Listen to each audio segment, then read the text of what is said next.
And welcome back to Washington Commanders Insider. Today, we're going to be looking at the final injury report heading into this game versus the Detroit Lions.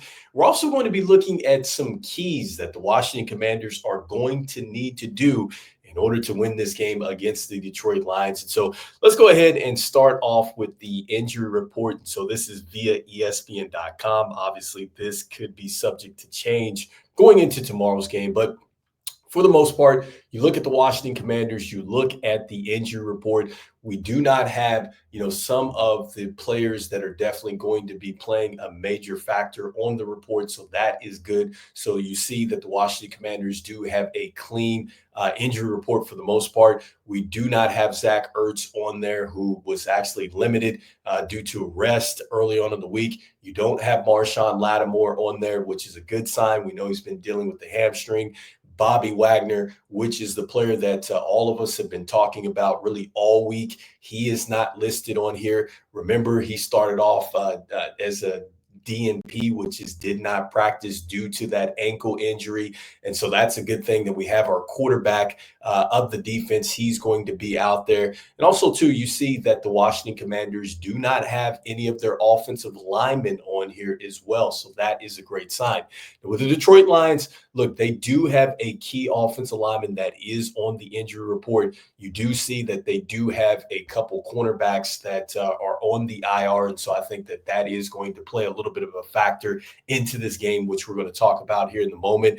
But for the most part, Washington Commanders looking very good going into this game against the Detroit Lions. And we don't have Zane Gonzalez on there as well. Remember, he kicked the game-winning field goal, so he is not listed on there. And so now let's go ahead and jump into the keys for the Washington Commanders. And I think keys that the Commanders are going to have to do in order to win this game against the Detroit Lions. And so let's start on the offensive side of the ball. And so I think the first thing that the Washington Commanders are going to need to do is they're going to have to really establish the run, because we know going into this thing that Brian Robinson Jr. has really struggled on the ground. I've said this before, that I think that he's probably not necessarily healthy. He's been dealing with some knee stuff and some other things, and just the natural progression of the season. So I think definitely he slowed down a bit.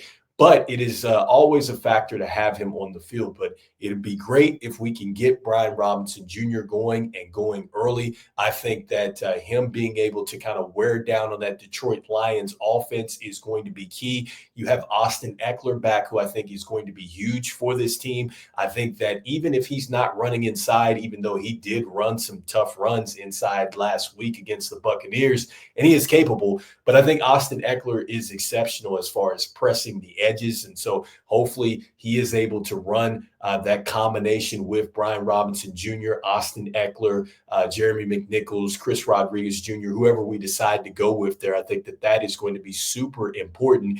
For the Washington Commanders, it's important because, look, we haven't had a running back go 70 plus rushing yards in a game since week 14, our bye or whatever the case may be. So the Washington Commanders, look, we've really seriously got to pick it up on the ground. And I know for the most part, Jaden Daniels has been making those plays. And so that most certainly means that he is going to be an X factor in this game. Statistically, the Detroit Lions actually struggle against running quarterbacks. In fact, they are giving up 6.2 yards per game, which is 31st against running quarterbacks. And so Jaden Daniels, if he's able to get outside the pocket, either via design run or if he's extending a play, statistics show that Jaden Daniels could be huge for us. And so running the football going to be a key. Next up, the pace for the Washington Commanders. That's going to be key. So when you're talking about pace, going back to what we did last week, we were able to win the time of possession against the Tampa Bay Buccaneers, 35-26 to 24-34. Generally, when the Washington Commanders control the tempo, control the pace, and really dictate the way the game is played, this generally works out for the Washington Commanders and really what they do in those games. Generally, they get the wins. And so I think that when you are controlling the pace, You're keeping the Detroit Lions defense on the field. And if we are doing the things that we've been doing over the last couple weeks, which is really seriously mixing it up, we're hitting defenses with different types of combinations in the routes and things like that. With our wide receivers and throwing running backs and things like that out at you, then I think that that's where you have a chance to really wear down a defense. You also have a chance to keep their offense on the side of the field. So that is exactly what you want to do with a potent offense like the Lions. You want to make sure that you keep Jared Goff and company on the sidelines. That's part of your defense with the pace of play. And I think it is the ability to slow down as well, because that is something that the Washington Commanders are going to have to do too, because there's going to be times in this game that more than likely you might see us go for fourth downs in this, because between both of these teams, these are two teams that absolutely will go for it on fourth down. And so you want to make sure that you have the right personnel group out there. So if you have to slow down, you do that, because you do not want to utilize a timeout that you might need in your back pocket in this game, because this game might get awfully tight. So between these two teams, they're going to be going for it on fourth down. We're going to have to make sure we maximize our pace. So if we do get into those situations, we're able to take care of business. And so next up for the offense, I think that the X factors are going to have to show up. And that means Austin Eckler is going to have to be a real factor for us, like he was last week in the pass game, and also to running the football. We don't know what we're going to get from the running backs on the ground. And I think certainly there are going to be some times where Austin Eckler can absolutely win in the secondary. His experience is, I think, really showing from his time with the San Diego Chargers.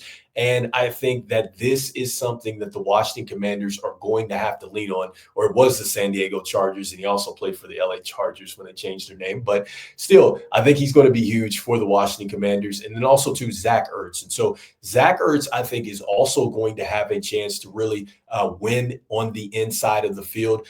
These are two players that understand leverage. They understand when to really kind of round off those routes, kind of sit into some of these zones and pockets. And so we're going to need that experience.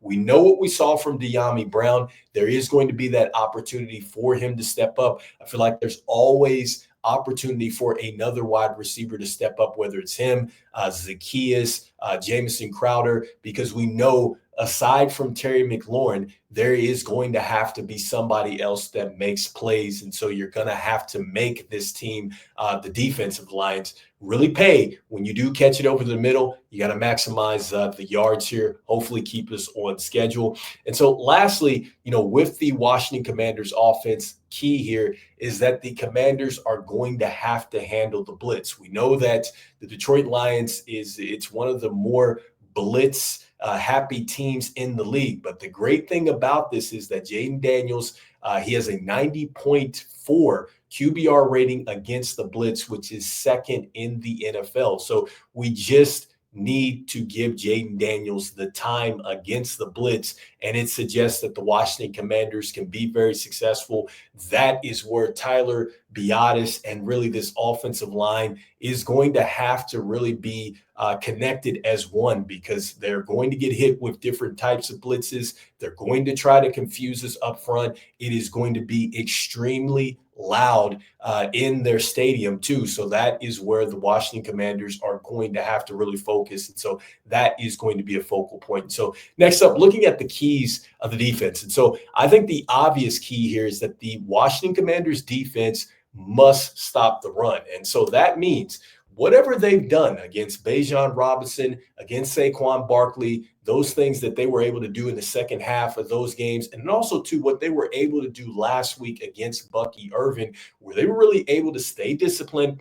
You're not going to get caught up in some of the window dressing on offense that the Detroit Lions try to confuse you with. It's a lot of misdirections and things like that. You cannot get out of position. The next thing you know, you will see Gibbs, Montgomery, these guys get to the second level and they chunk play you. And so you don't want to do that. The Detroit Lions very much want to try to stay ahead of schedule. And so the more that the Washington Commanders can really dictate and I think just take over the trenches, the better off this defense is going to be. So you must stop the run. And the added bonus in this is that if you're able to stop their running backs. You force the Detroit Lions to go one dimensional, and Jared Goff is not going to be a threat necessarily to run the football. He will, but as far as him making plays outside of the pocket, I don't think you have to worry about that. Next up, defensively, secondary. So Commanders secondary, it's about not giving up the big play. I think that that is really ultimately the biggest thing there. You know that these players are going to make some plays, whether it's Laporta, St. Brown, Jameson Williams, like they're going to make some plays. It's just going to happen. But I think it is if you're able to minimize what they're able to get, you're able to make sure that you tackle well and you really make Detroit earn everything, you have a chance to really get this game because we know that once they get into the red zone, they have the second best rating in the red zone. And so at some point, the Washington Commanders are going to have to make a stop, one stop, two stops, and get the offense, the football back in order for them to take care of business and hopefully get the win that way. So it's going to come down to that. Washington Commanders secondary taking away the big plays, making Detroit really work the football down the field. And it's going to be that one possession where the Washington Commanders defense is going to have to seriously force the Detroit Lions to kick field goals versus touchdowns. It's going to be huge. And so with that being said, lastly, I think another thing that the Washington Commanders are obviously going to have to do